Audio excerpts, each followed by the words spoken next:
Today we are unpacking pre-workout nutrition. Doesn't matter if you're a beginner, a fitness junkie, or a seasoned athlete, understanding how to feel your body before your workout is one of the best things that you can do to have essential peak performance.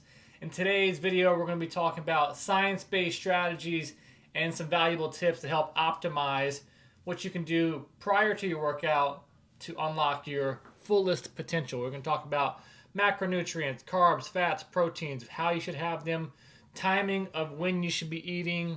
We're going to talk about hydration and optimal recovery protocols. Kevin Andres, owner of K Squared Fitness, where we write sweet programming to help you become a better athlete. If you're new around here, be sure to subscribe and like this video because we put out awesome content all the time, and that's one of the easiest way that you can support this channel. You can also check out our training programs at ksquaredfitness.com. And the first thing that I want to cover is just having a little bit of understanding of what the research says. Research has continuously provided that you can improve strength, power, and endurance with the strategies deployed, and more specifically, nutrition can help delay muscular fatigue, can enhance anabolic effect in strength training, and also can help promote the regeneration process, which is protein synthesis to help muscle recovery. So it's not just about training hard, of course, but also giving your body the nutrients to help recover, and some other protocols that I'm going to be sharing.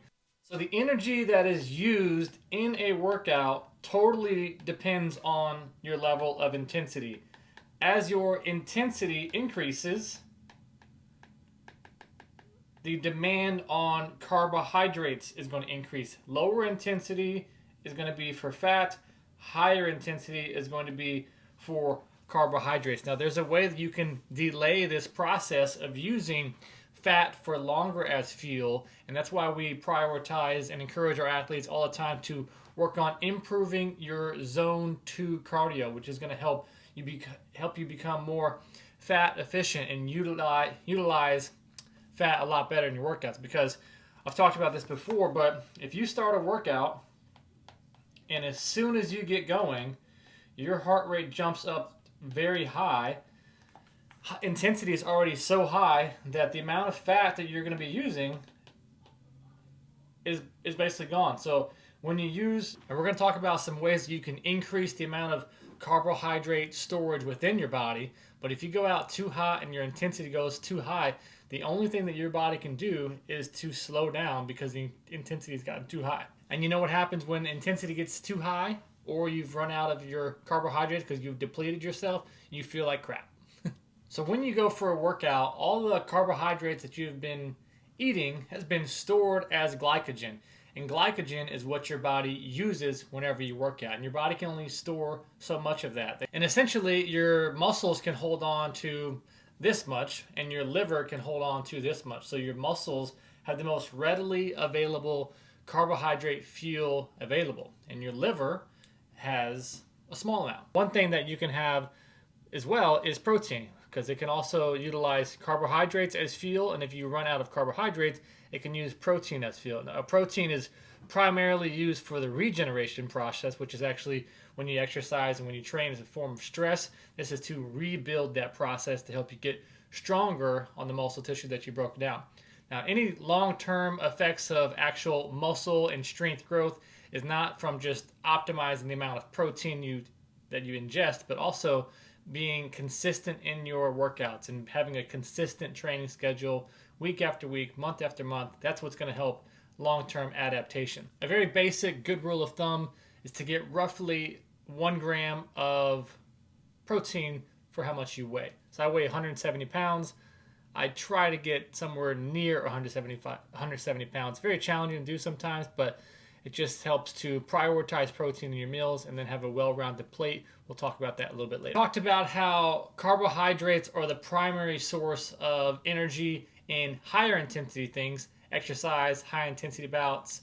But when we're talking about conversely, longer duration stuff, we use our fat as fuel for low to moderate intensity. And as I mentioned before, You can use fat as fuel at low to moderate intensity, and depending on how aerobically fit you are, you can use that source as fuel for a lot longer. And that is the goal, to be fat adapted for as long as possible. Your performance will be a lot better. If we talk about two examples here. Person 1 runs 1 mile at a 10-minute pace if they're running at a zone 2. Let's just call it 150 beats per minute. If this same person runs a 8:30 mile at 150 beats per minute, and they're the same age, they are both running at a zone 2. In my case, I'm 33, and a good way to find out what your zone 2 should be is 180 minus your age. So 150 is close. So this person is going to be more fit. They are running at a faster pace at the same heart rate. And the way to do that is by gradually working on building your aerobic base. And I encourage people to get 150 minutes per week of low intensity, more specifically in a zone 2 setting. Doing this over time when you first start is going to feel really, really slow. Because if you're wearing some type of heart rate monitor like a Garmin or Apple Watch, I personally use Garmin and a chest strap, you'll see that depending on how aerobically fit you are, you might have to be at a crawling pace where you are barely moving. But that is a sign that you are weak in those lower training zones. What you can do is spend 150 minutes per week, breaking that up into 30 to 45 minute sessions, and spending time at low intensity. You know, in this case, I was talking about 150 beats per minute for myself. Use the equation 180 minus your age to find your zone 2 training, your zone 2 target heart rate, and then spend time in that position. What you'll find is over time, you will be able to do the exact same amount of work at a lower heart rate, and that is a pure example of beginning to use fat as fuel. It's optimal for when to eat before you work out. Now, this obviously is going to dictate based off when you're training, whether you're training in the morning or if you're training in the afternoon. That's based off your actual training schedule.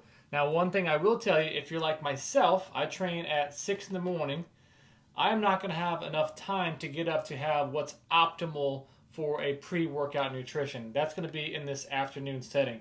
So when you don't have a lot of time before your session, I'll discuss both, but I'll talk about the morning first. I personally wake up at 5 a.m. and I'm training at 6 o'clock. So anything within or under 1 hour, if you have food, is not going to serve any purpose as fuel for your workout. Your body's going to be working on digesting that rather than using that as energy. So one thing that you can do is have some form of liquid carbohydrates. I'm going to provide some actual meal options depending on your timing of your workout down in the description below. But 1 hour before your workout, liquid carbohydrates is a great source.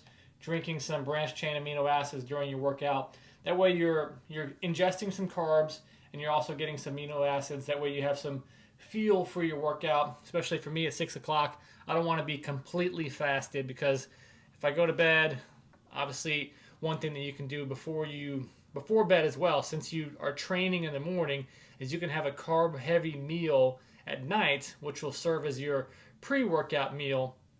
As you sleep, you're going to be fasted, and your muscle glycogen levels are going to be low, which is what we get from ingesting carbohydrates.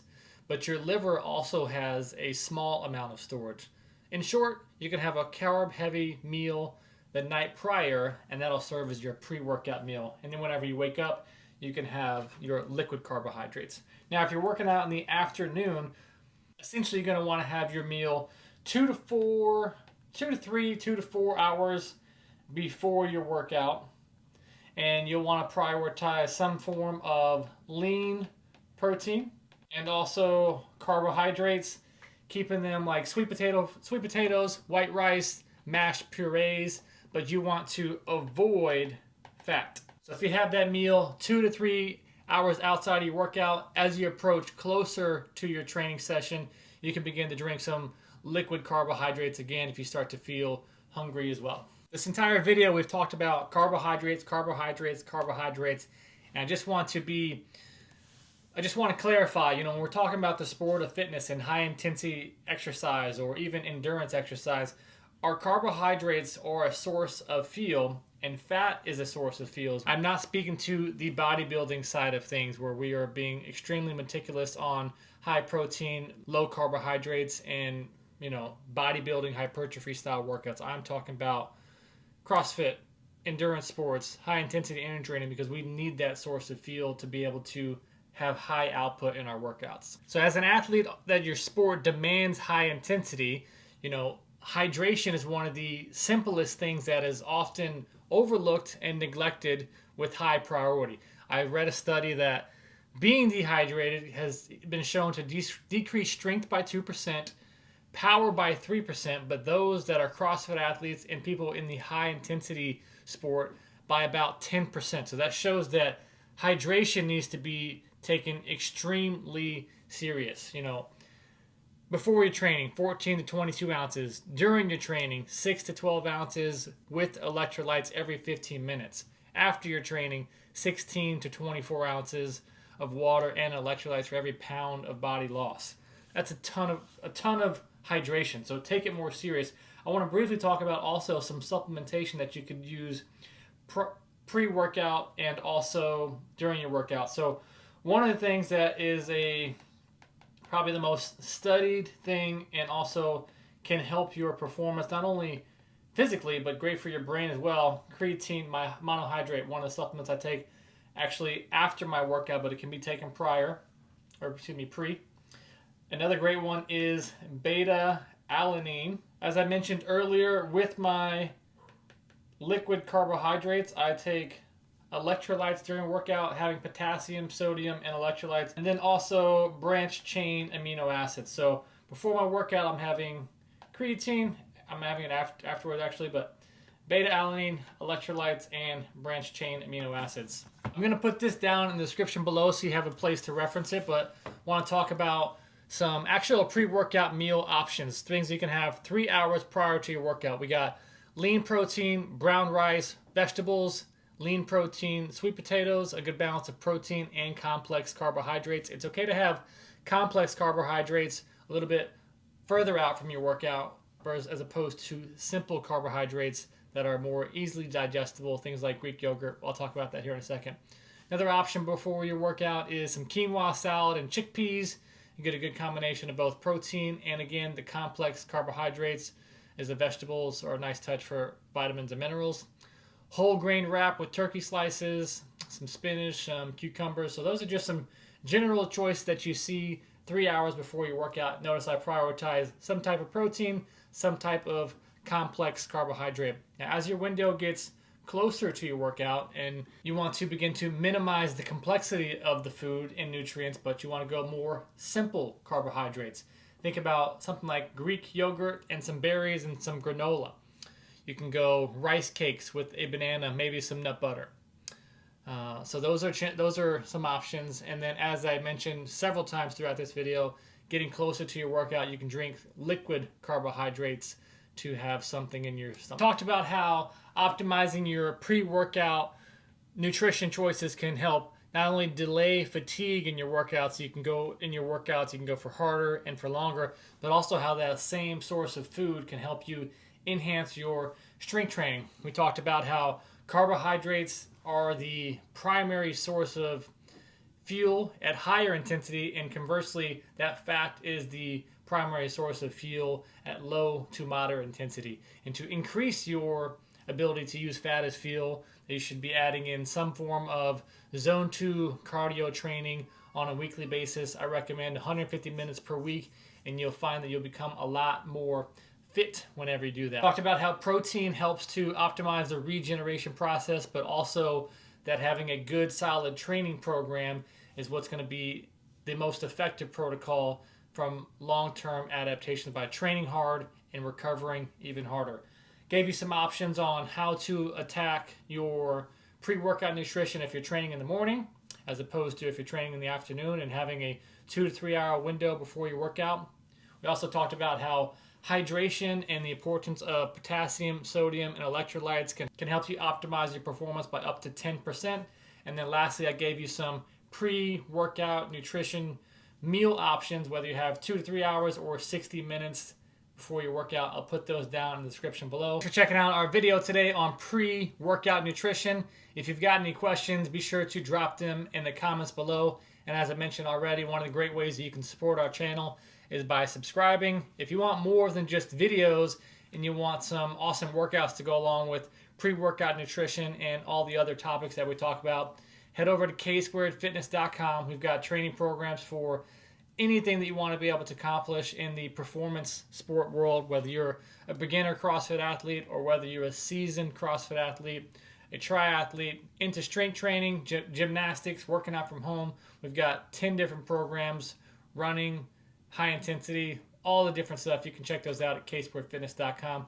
Also be sure to check out our Instagram. We post a lot of our content that is covered in these long form videos, but also some short snippets of fitness related things that'll help your performance as well. You can find us at ksquaredfitness.com. I'll leave you with one more thing before this video is over. Remember that effort is a choice. When you're training hard, remember that effort is a choice. You can continue to push your boundaries safely, but also push them harder than you think. Until you see the next one, keep training hard.